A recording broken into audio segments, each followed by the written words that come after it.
Bienvenidos y bienvenidas a La Marea Podcast, una producción de La Marea, revista de cultura, arte e ideas. Hola, ¿cómo están? Bienvenidos y bienvenidas a este episodio 15 de La Marea Podcast. Cristina Mateu y yo, Andrés Lagota, hoy les traemos un episodio muy especial. Hoy vamos a recordar a un distinto, como vamos a escuchar más adelante referirse a él. A recordar a un amigo de La Marea y un intelectual comprometido con su pueblo. Vamos a juntarnos a hablar y a escuchar sobre Claudio Spiegel. No voy a hablar más yo de él. A Cristina la tenemos como parte de este panel que se desarrolló en la Feria Internacional del Libro de Buenos Aires. Y este evento fue posible gracias a las gestiones permanentes que hace la distribuidora Qatar y la librería Raíces para poder tener estos espacios de encuentro. Si tuviéramos que ponerle un nombre al encuentro, diríamos que conocer el pasado para entender el presente y para proyectarnos en el futuro. Claudio Spiegel advertía especialmente con gobiernos como el de Macri sobre una ofensiva antihistórica para quitarle esa experiencia histórica a los pueblos. Desde esta perspectiva, sus artículos buscan ir al hueso, como se llama el primer libro que compila algunos artículos suyos. Proponía debates profundos que iban al fondo de las contradicciones y nos hacían pensar. En este homenaje escucharemos a personas muy cercanas a Claudio y conocedoras de su obra y de su vida. Primero, vamos a tener la palabra de Cristina Mateu, que fue una de las organizadoras del evento y representante de la revista La Marea. Para nosotros es importante recordar a Claudio porque ha ofrecido una serie de aportes muy importantes para entender, para conocer el pasado, para entender el presente y para proyectarnos en el futuro. Él trabajó incesantemente en ese sentido. Y desde esa perspectiva, para pensar, para que nos ayude a pensar en estos momentos tan difíciles e inciertos que tenemos, releerlo nos sirve de mucho para entender el pasado, el presente y las tendencias que se abrieron y se están abriendo en este presente. En principio hay mucho para contar de Claudio, muchísimo. Pero más allá de lo mucho que muchos podemos conocerlo de antes, yo particularmente me voy a referir a los aportes de Claudio para la revista La Marea, que desde sus inicios en 1994 aportó una cantidad de ideas, de temas, de autores, participó no solo en la escritura de muchos artículos, sino también en charlas, en presentaciones en esta Feria del Libro y en distintas provincias, en cursos que hicimos, varios cursos que hizo la Marea, él participó y de esos cursos fue uno de los compiladores del libro Argentina en el Bicentenario y el Movimiento Obrero.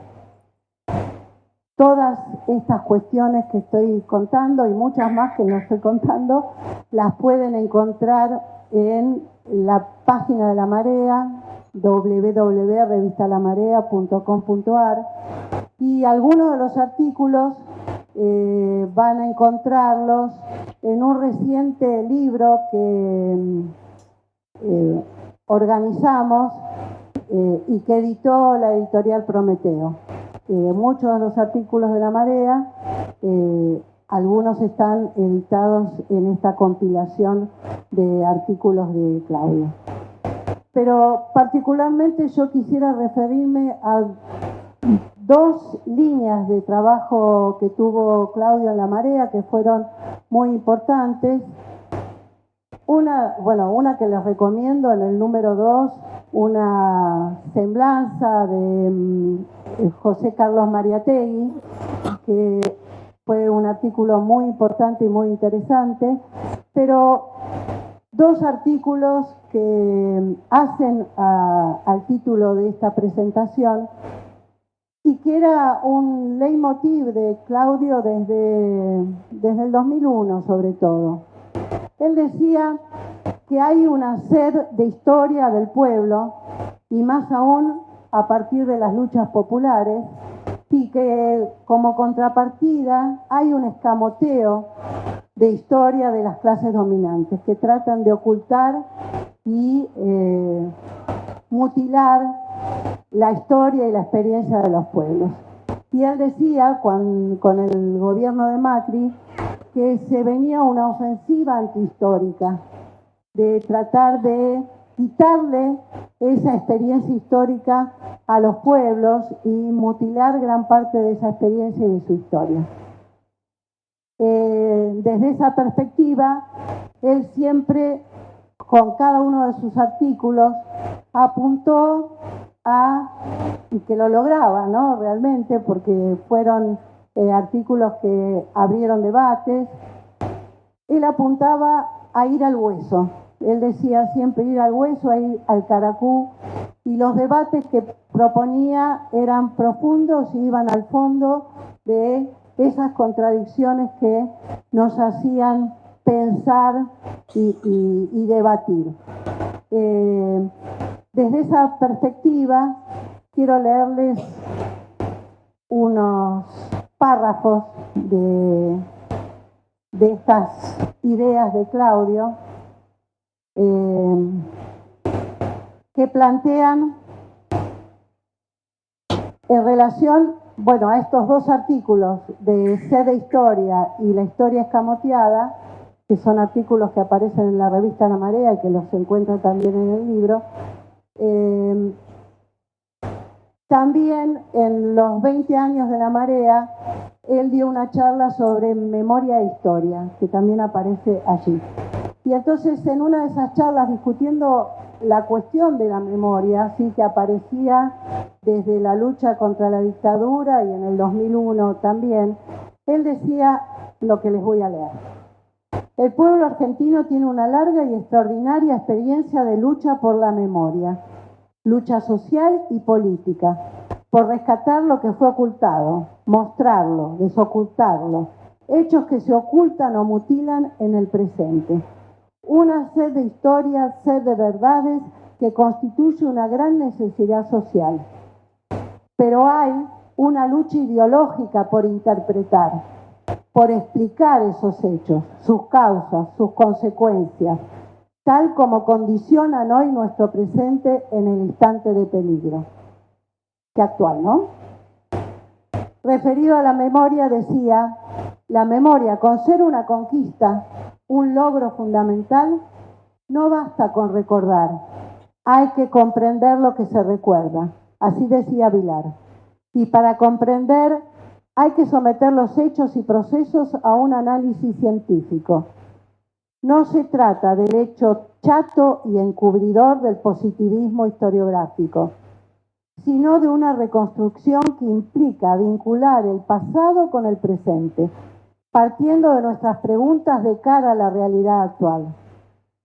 No me refiero a los usos del vulgar pragmatismo justificador o legitimador, incluso del que finge una postura crítica y exalta la mera toma de posición subjetiva, sino de dar cuenta del lazo objetivo y subjetivo entre los procesos pasados y sus resultados en el presente social, en el que conocemos y actuamos como individuos, como grupos, como pueblo. Me refiero a la objetividad de la relación del pasado con el presente. Aquel pasado existe transformado en este presente, en lo que perdura, en lo que ha sido negado, presente sobre el que actuamos para transformarlo y abrir paso a otro futuro que es lo que cuenta. Para mí es una alegría escuchar la voz de Claudio.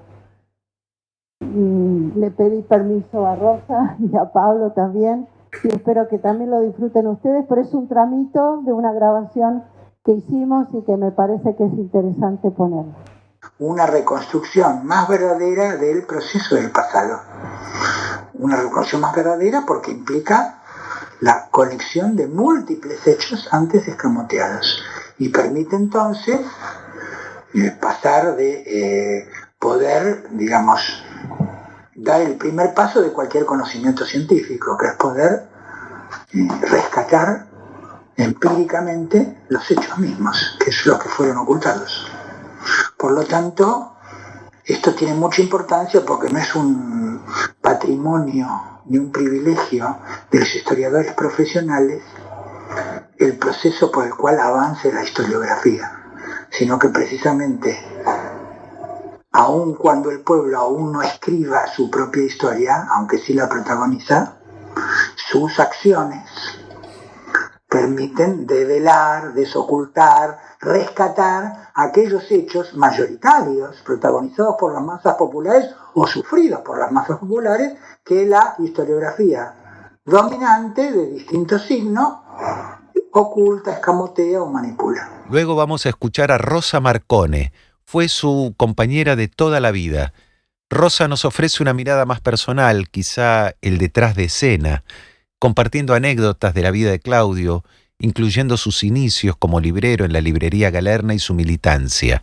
Nos habla de su pensamiento dialéctico y su dedicación a los demás. Realmente pensaba, en función de cómo está armada la mesa, que yo de alguna manera tengo que hablar del backstage, ¿no? Porque de la producción se ocupan los compañeros historiadores, tanto todo lo que ha dicho Cristina como lo que seguramente va a exponer Pablo.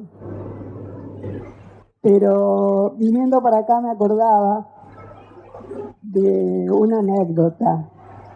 Claudio comenzó a trabajar como librero, ¿no? Algunos de ustedes lo saben, en una librería progre, como diríamos ahora, como era la librería Galerna,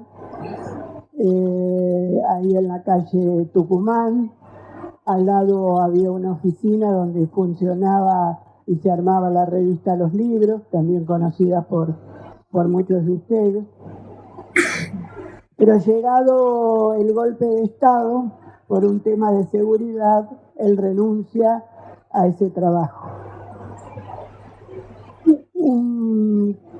Mientras tanto, digamos, mientras trabajaba, estudiaba historia, él pasó por diversas carreras y fue y volvió de historia, definiéndose realmente como aquello que le gustaba, que le interesaba, que lo convocaba. Él estudiaba historia en la Facultad de Filosofía y Letras, ahí nos conocimos, militaba en el FAUDI, en el Frente de Agrupaciones Universitarias Izquierdas, perteneciente, rama universitaria, perteneciente al Partido Comunista Revolucionario, en el cual continuó hasta el día de su muerte. Ahí nos conocimos.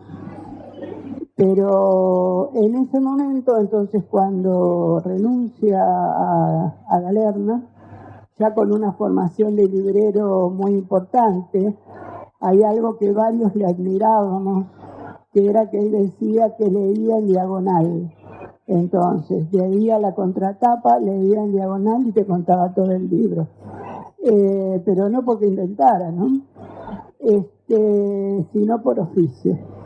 Oficio que desgraciadamente ha desaparecido, el oficio de los libreros a los cuales ibas, les pedías, te aconsejaban, ¿no? Y era una amiga que ha sido librera también.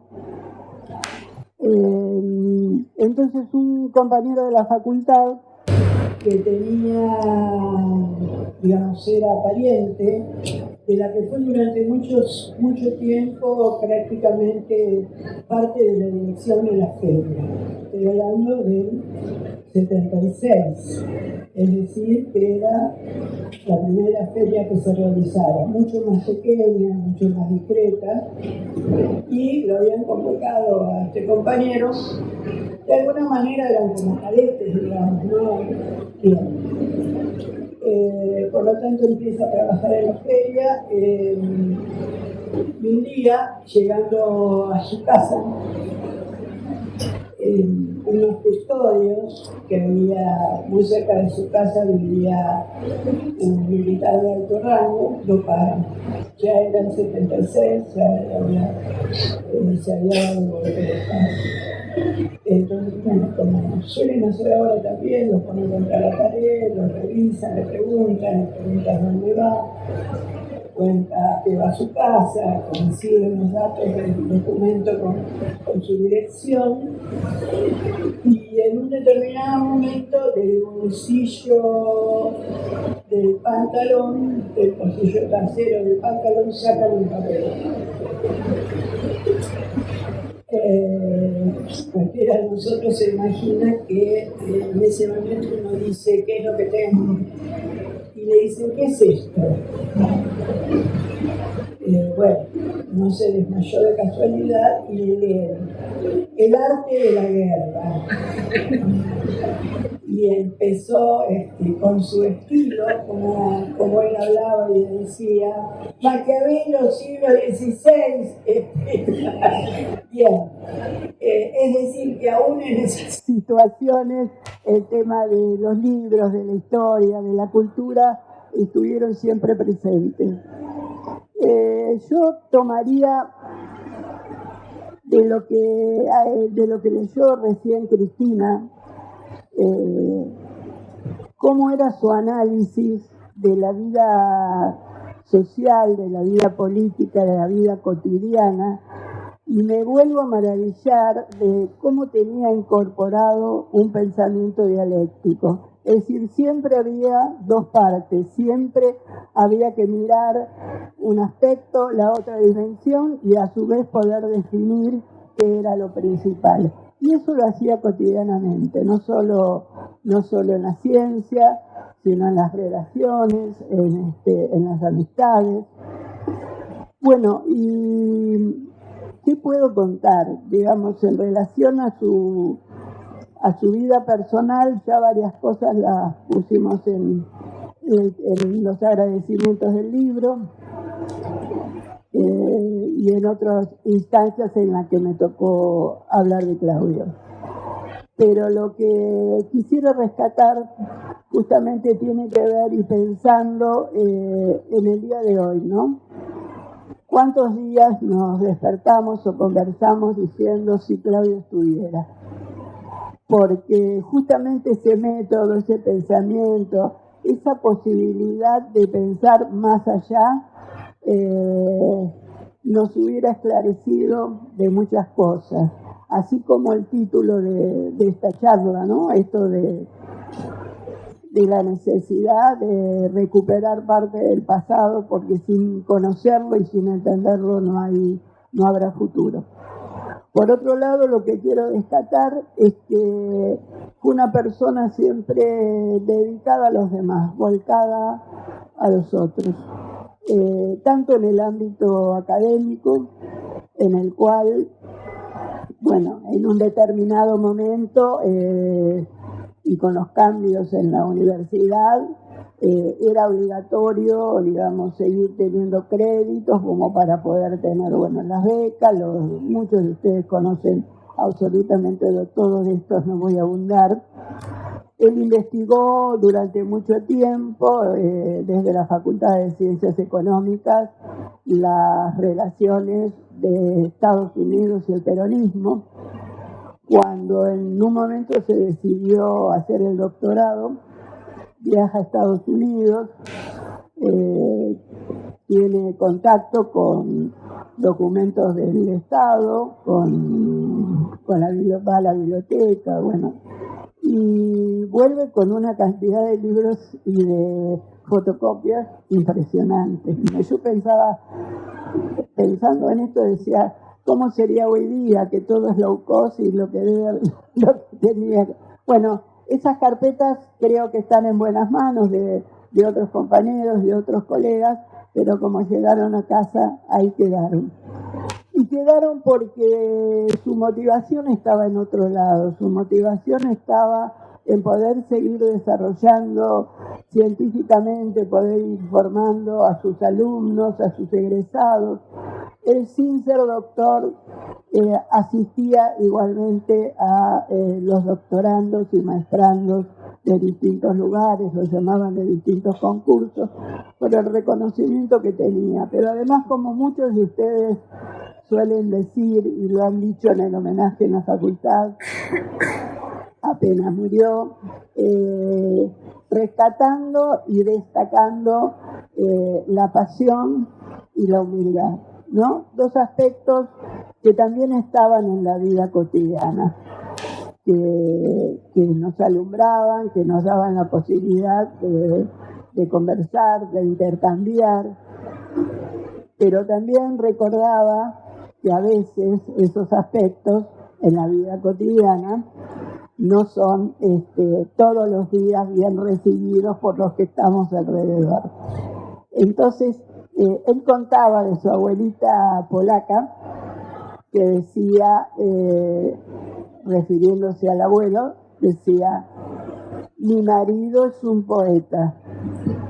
Y después decía: pero qué difícil es vivir con un poeta, ¿no? Porque también había que sostener el ritmo, las cosas que hacía, podía quedarse horas enteras trabajando con otros, ¿no?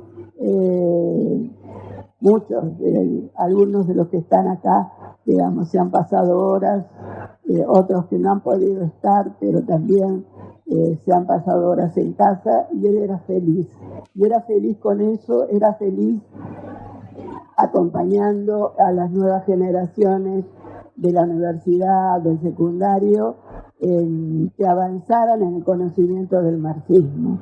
Y también era querido, recordaba también, porque yo quiero comentarles que escribí algo, que lo mandé a mi mail, pero mi teléfono ahora está grabando, así que nadie, digamos, mis compañeros no hagan ninguna interpretación, los psicólogos sociales no hagan. Bueno, ya me mató. Por lo tanto, si la razón no es muy clara, tiene que ver con esto y tiene que ver también con la emoción acá con la hija de Claudio y mía de estar acá presente. Y finalmente en el panel intervino el doctor Pablo Volkin. Lo escuchamos en otro episodio de La Marea Podcast. Fue colega, historiador y amigo con el que Claudio tenía un cariño y respeto mutuo. Pablo destaca la visión de la historia que tenía Spiegel como un permanente cambio y transformación frente a las concepciones lineales. Ese enfoque en los saltos cualitativos, la importancia de los puntos de vista contrapuestos en la historia, la inescindible relación entre pasado, presente y futuro, como ya dijimos, la necesidad de pensar la totalidad histórica, integrando lo particular, su capacidad para debatir con nuevas ideas y fundamentalmente su gran aporte sobre el papel de la dependencia en los países latinoamericanos, entendida como un fenómeno externo e interno, manifestándose en los planos económico, político, social, ideológico y cultural. Vamos a escucharlo a Pablo Volkin. Así como yo estoy acá, hay muchos y muchas de las que están presentes que podrían también estar sentados acá. Para mí es una mezcla de una alegría enorme, una emoción, también tristeza, participar en este nuevo homenaje, casi el tercero diría, el primero en la propia Chacarita, después en la facultad, ahora acá. Confieso que yo era uno de los que le preguntaba a Claudio, creo que me pasaba la mitad de la semana y le decía: ¿le preguntaste a Rosa si puedo ir? Porque ya era una cosa de sistematicidad. También confieso que no pasa una semana sin que piense en Claudio. Por una cosa o por la otra, donde trabajo tengo una foto y abajo una frase. La frase no es de él. La frase dice: lo concreto es concreto porque es la síntesis de múltiples determinaciones. Por lo tanto, es la unidad de lo diverso. Está claro que es de Marx, pero para mí es de Claudio. Claudio, en el sentido de que creo que me permitió avanzar un poco en la comprensión de lo que quería decir esa frase, de lo que se refería, de cómo darle carnadura, de cómo intentar integrarlo en la vida cotidiana a la hora de analizar políticamente, históricamente, socialmente, cosa que todavía no creo que llegue y seguiré aspirando a hacer, y como decía Rosa, cosa que Claudio hacía permanentemente. También es una alegría en este marco, si bien no es la presentación del libro, yo creo que ha sido un enorme paso poder tener un libro con la síntesis de algunos de los trabajos de Claudio. Y en ese sentido a mí me quería resaltar 4 o 5 aspectos que están reflejados en diferentes capítulos del libro y que para él eran un poco como el leitmotiv, por lo menos en cómo concebía la historia, que era gran parte de lo que se la pasaba haciendo día y noche, ¿no? Sobre todo noche y día, diría yo. En principio, Claudio, en una polémica incansable, planteaba que la historia no era una sucesión de datos, de fechas, de batallas, de acontecimientos, sino que la historia era la historia del permanente cambio y transformación y la dinámica de las sociedades es lo que iba determinando, y de ese modo se contraponía frontalmente con las concepciones, no solo las más antiguas, sino las más modernas. En los últimos 30 años en la Argentina y en el mundo, las concepciones historiográficas plantean una sucesión de hechos siempre ascendentes, siempre lineales, en donde es todo cuantitativo. Entonces se plantea, por ejemplo, y discutíamos mucho con él, un poquito de violencia durante el segundo peronismo y un poquito más de violencia después con el frondicismo y así, y entonces el desemboque lógico que planteaban algunos era, bueno, la dictadura es el desemboque lógico de el incremento parcial de las violencias. Y con él discutíamos seriamente, eso es un error garrafal, acá hay que plantear cómo de los cambios cuantitativos en determinados momentos se producen saltos cualitativos. Y la dictadura del 76 había sido uno de esos grandes saltos cualitativos en nuestra historia contemporánea y permanentemente discutimos. Me acuerdo de otra típica clara y que aparece reflejada y era comparar la industrialización de la década del 30 en la Argentina con la del peronismo de los 40. Y él decía, son industrializaciones de muy distinto signo. Una es a pesar del gobierno y otra es producto de las políticas del Estado. Por lo cual esta idea de él todo el tiempo estaba preocupado, cómo algunos tomaban un aspecto, lo aislaban del todo y lo comparaban con otros procesos para eliminar las particularidades y los saltos cualitativos. Y yo creo que este es el gran mérito, uno de los grandes méritos de Claudio, o por lo menos de lo que yo me quedo a la hora de seguir pensando cómo escribir, cómo investigar, cómo dar clases. Y acá hay estudiantes que cursan conmigo y saben que con esto los machaco día y noche, pero que para mí es algo fundamental. Un segundo aspecto que a Claudio le preocupaba mucho y que fue uno de los nudos fundamentales de la materia Historia Social General y que está acá reflejado en 2 de los artículos del libro, es que en la historia hay puntos de vista contrapuestos. Sobre cada hecho, por lo menos, hay 2 interpretaciones, decía Vilar, y él lo retomaba permanentemente. Y esos puntos de vista no son individuales, sino que son sociales. Y hay uno que tiende a obturar la posibilidad de conocer lo que sucedió y, en definitiva, a legitimar el orden dominante, mientras que hay otro que por lo menos nos plantea mejores condiciones para conocer, para entender y, por lo tanto, para transformar. Y él permanentemente se ponía desde ese lugar, intentaba posicionarse y se posicionaba desde el punto de vista de los oprimidos, de los explotados, intentando comprender hasta el último aspecto de esas contradicciones, pensando siempre desde las preocupaciones del presente, porque ese problema del punto de vista estaba integrado, como decía Cristina, como decía Rosa, a la, inescindible relación entre el pasado, el presente y el futuro.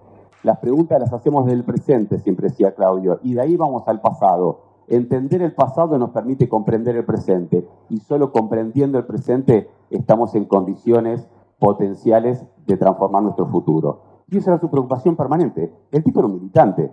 La academia le importaba, como decía Rosa, solo para poderse mantener en algún lugar que le diera un sueldo más o menos constante todos los meses. El tipo no era doctor y dirigía doctorandos, ¿se entiende? No tenía supuestamente los méritos que exigía la academia y no podían dejar de reconocerlo. Y siempre que había alguna escuelita, una charla, una conversación con cualquier estudiante en el bar de enfrente de la Facultad de Filosofía y Letras, el tipo iba, antes que ir a un congreso, recibir oropeles, coordinar una mesa o publicar un artículo no sé dónde, que aparte cada vez que tenía que publicar la sufría y se desgarraba por dentro y lo terminaba haciendo porque lo necesitaba el currículum y el informe anual que había que presentar por la dedicación. Me acuerdo intentando yo en algún punto sostenerlo a él para que con Cristina, me acuerdo mucho, escribí, Claudio, aunque sea esto, porque paga el sueldo, sería, ¿no? O sea, esa genialidad. También me parece que fue fundamental, y en el libro está reflejado la necesidad de pensar la totalidad histórica.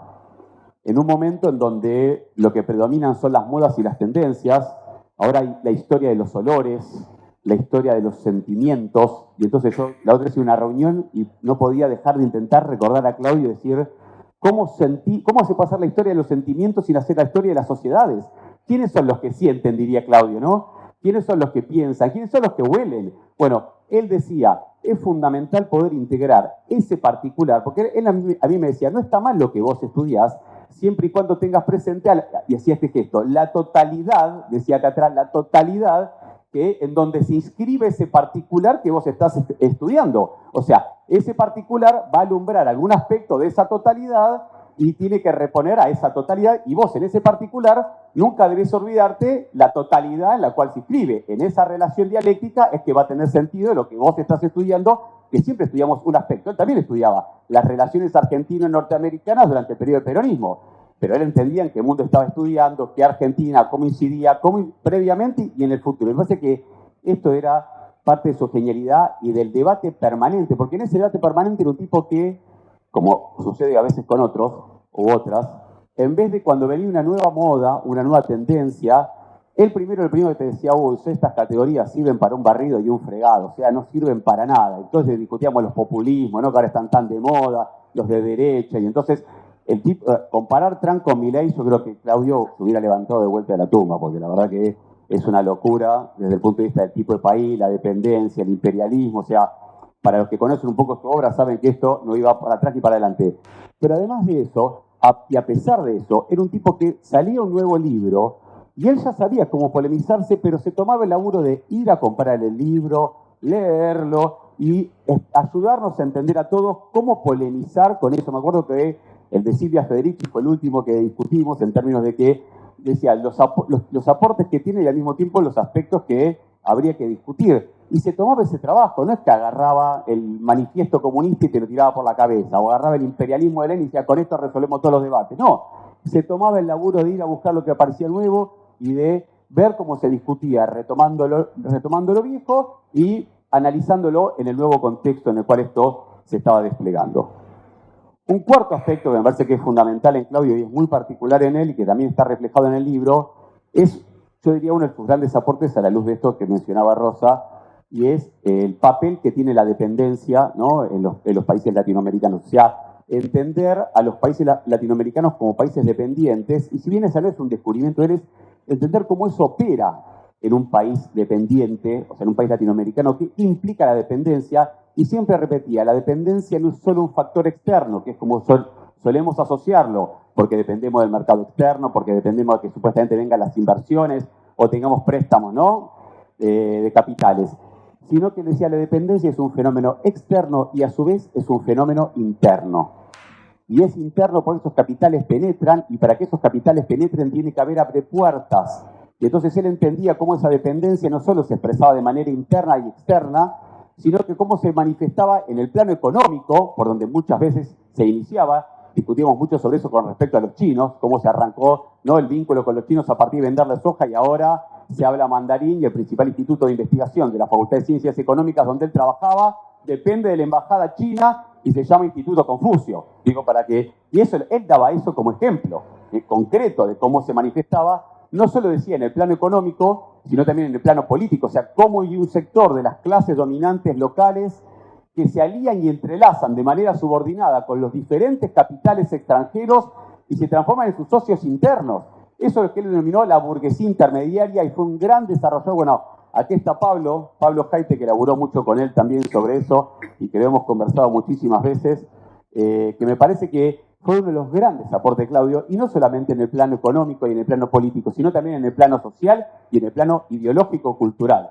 Y en eso, como decía Cristina, él integraba todo el tiempo, ¿no? Y entonces la canción, la película, la obra de teatro, esto, lo otro, la historia, esto, y también el acontecimiento, porque se sabía de memoria toda la genealogía de los reyes, de los virreyes de acá, era una cosa descomunal, absolutamente descomunal. Bueno, como decía, me había notado acá algo que dijo Rossi, que ya no necesita más, que sería esta relación entre lo particular y lo general, y justamente también la precisión conceptual, ¿no? Hoy en día que está tan desmerecida los conceptos, las palabras, que todo se usa para cualquier cosa, el tipo tenía una preocupación por la precisión.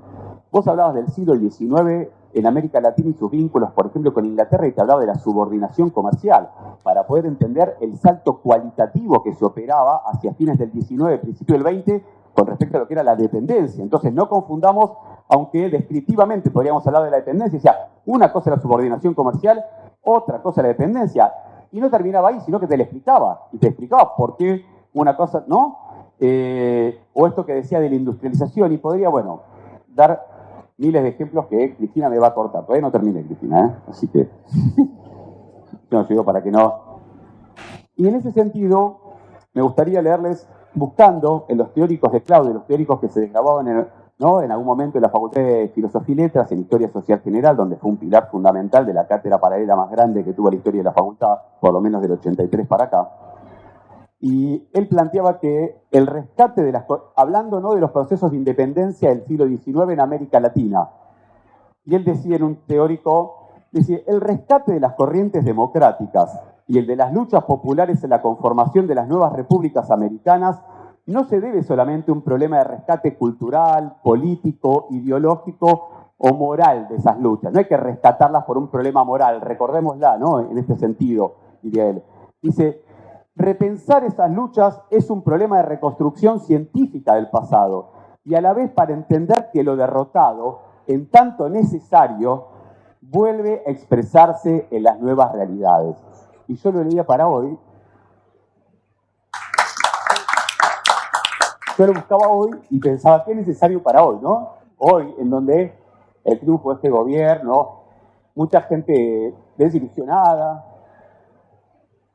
digamos, con esta frase que hablábamos con Ana, que hablábamos con Rosa también, de tan seguido se escucha fingir demencia, ¿no? Como la necesidad de aislarme de la realidad para poder tener un momento de bienestar, porque si me conecto con lo que sucede, la paso mal, ¿no? Yo por lo menos lo interpretaba de esa manera, digo, ¿cómo este tipo de concepciones que a uno le insuflan ese optimismo no irracional, sino un optimismo de la lucha, optimismo en nuestra historia, optimismo en lo que hemos sido, optimismo en lo que podemos ser, optimismo en que existan tipos como fueron Claudio, que piensan de este modo y que alientan y que ayudan a pensar.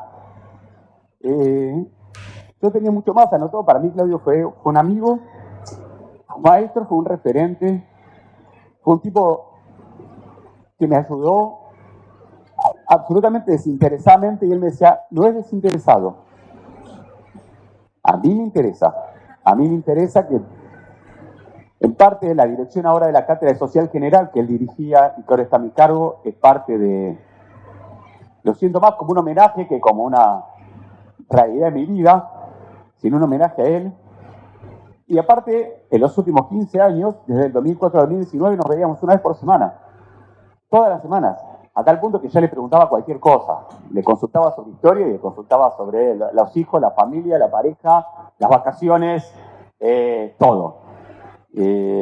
Bueno, yo creo que Claudio fue eso, fue un tipo comprensivo, preciso, fue un tipo desinteresado, fue un tipo alegre, muy alegre.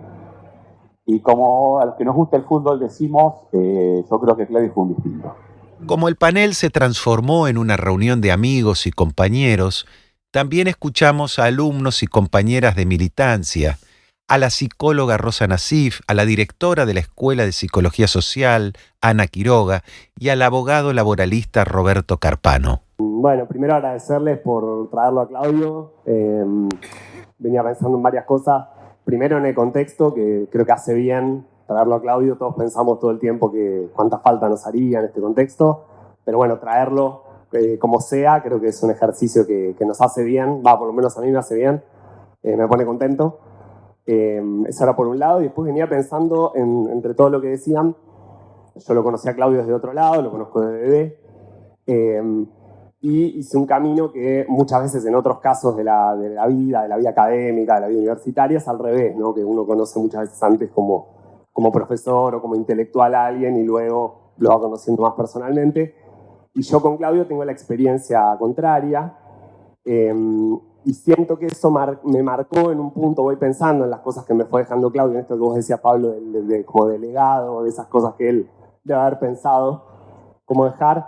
Y a mí pienso que me dejó como una metodología, porque una metodología de pensar, de cómo pensar y de cómo vivir, digamos, ¿no? Y me fui dando cuenta a medida que transité distintos momentos y fui pensando en, bueno, eso, que cómo viviría Claudio ese momento, en qué me ayudó Claudio en esto. Y siento que lo que más me dejó es eso, una metodología. Que creo que en alguna de las revistas, en alguna publicación salía como esto de pensar históricamente, ¿no?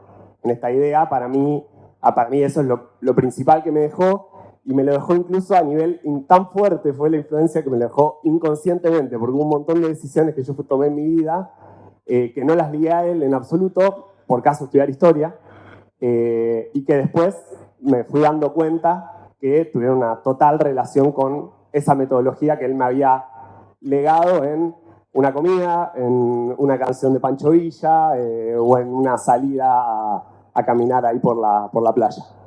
Bueno, entonces lo que me queda a mí como una de las cosas más valiosas para mí es como ese método, un método de vida, un método de pensar, y bueno, me quedo con eso, y eso también me da energía para este momento, para este contexto que es tan difícil y que, bueno, que nos gustaría tenerlo acá. Lo conocí a Claudio también en los 70 y prácticamente nos afiliamos juntos al PCR con diferencia de meses.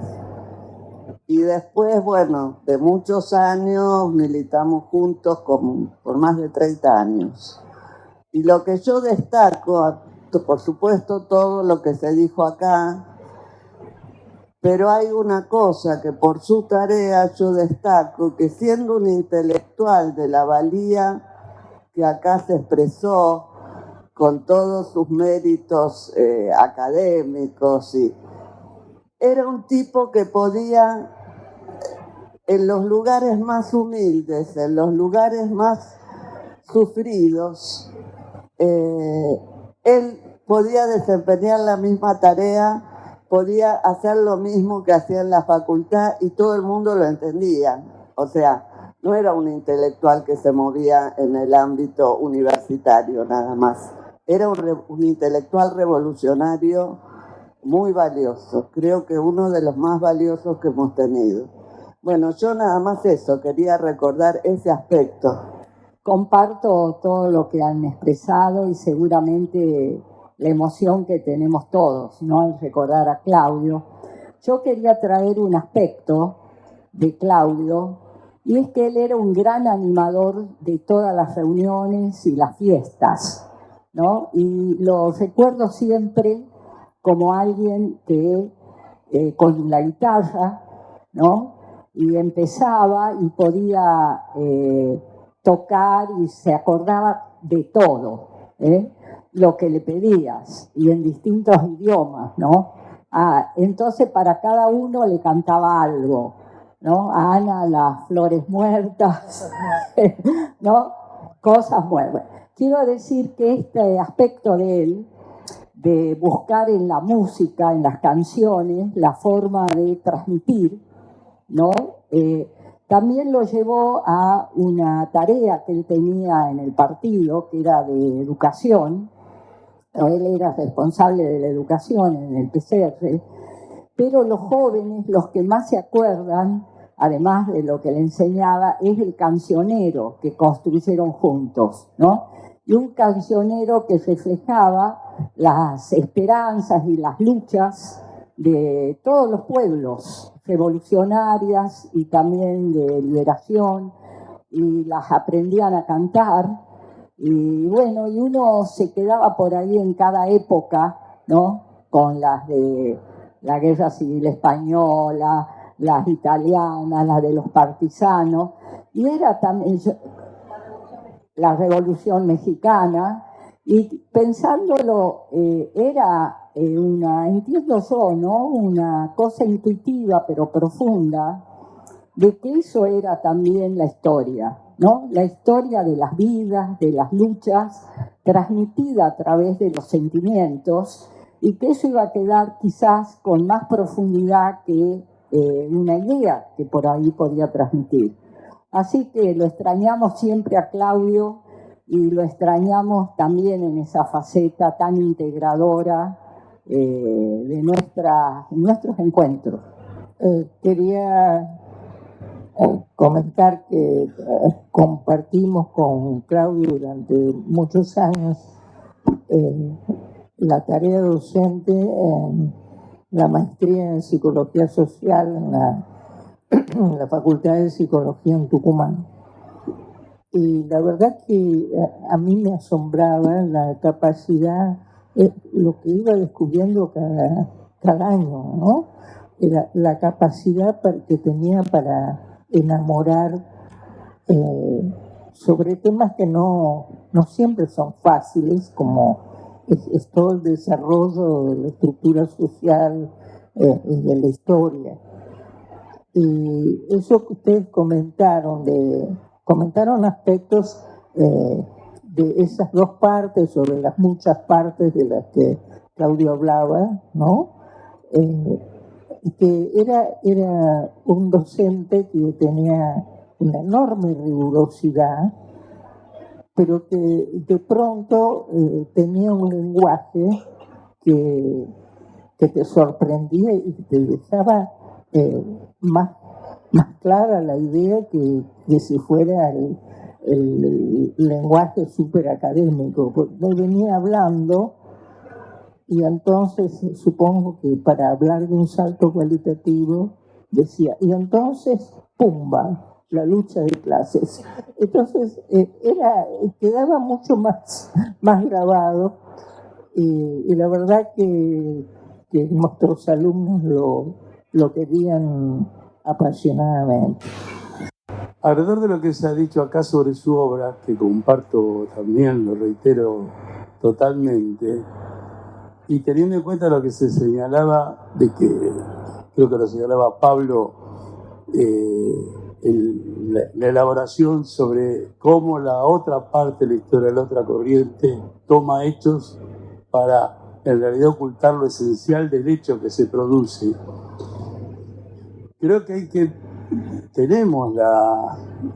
nos deja su obra y sus libros y lo que plantea en el libro del Bicentenario y en el último libro que aquí se comenta, una tarea fundamental de gran actualidad. Porque la Constitución de 1880, el Estado Nacional, es un hecho, en tanto la dispersión de las provincias y la unidad. Pero al mismo tiempo, ese hecho está usado para ocultar que no solamente se constituyó al fin después de un recorrido sumando hechos que sumaban cuantitativamente, decía vos, Pablo, se constituye un Estado Nacional. Pero Claudio aporta en sus trabajos que el contenido de ese Estado es antinacional y señala que el fenómeno esencial de la penetración imperialista o del imperialismo que en cada momento alcanza el predominio es lograr y tener la hegemonía en el Estado. No solo lo económico, no solo lo cultural como penetración interna, sino el ejercicio de la hegemonía en dura disputa con otros imperialismos, pero ejerciéndolo. Como ahora nosotros tenemos una situación en la Argentina en la cual resulta que el secretario del Tesoro de Estados Unidos y luego el comandante en jefe de la Fuerza de Estados Unidos viene a discutir acá con el gobierno de Milei qué es lo que se hace en la economía y en lo político militar, demostrando claramente la hegemonía de ellos y el ejercicio de esa hegemonía en el Estado. Me parece que es de absoluta actualidad ese aspecto que señala Claudio sobre que la penetración y el predominio en última instancia, dice él, se expresa en el imperialismo que tiene la hegemonía en el Estado, porque ese es el que resuelve la disputa interimperialista y resuelve cómo imponer sus planes para explotar a la nación y al pueblo. Hasta aquí llegamos por hoy. Te invitamos a participar dejándonos tus comentarios y opiniones y suscribirte y compartir nuestros episodios en tus redes y con tus amistades. La Marea Podcast es parte de las producciones de La Marea, revista de cultura, arte e ideas, que complementa lo que podés encontrar en nuestra página www.revistalamarea.com.ar. Suscríbete al podcast, dale me gusta y compartilo. Y podés ayudar al sostenimiento de la revista y sus producciones haciendo tu aporte en los links que vas a encontrar en la página de internet. Hasta nuestro próximo encuentro. Antes de irnos, vamos a compartir con ustedes un tema musical que era parte del repertorio de Claudio en cada reunión de amigos en que hubiera una guitarra. Nicolás Esperante es español y se hace llamar el violinista del amor. Aquí, junto a su formación, Los pibes que miraban, van a ser el clásico de los partisanos de la resistencia italiana contra el fascismo, Bella Ciao.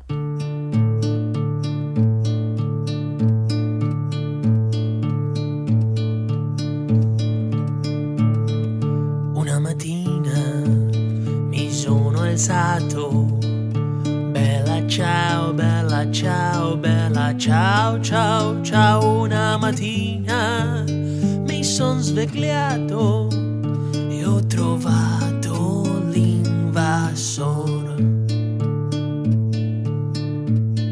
Oh partigiano, portami via, bella ciao, bella ciao, bella ciao, ciao, ciao. Oh partigiano, portami via, perché mi sento di morire.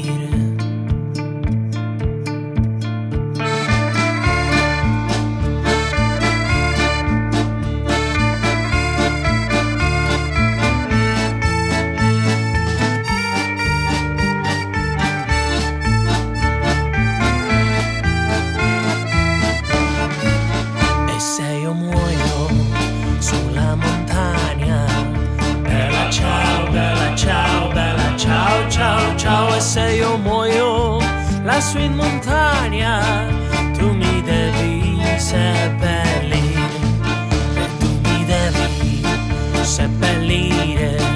Bella ciao, bella ciao, bella ciao, ciao, ciao. E tu mi devi seppellire sotto l'ombra di un bel fiore.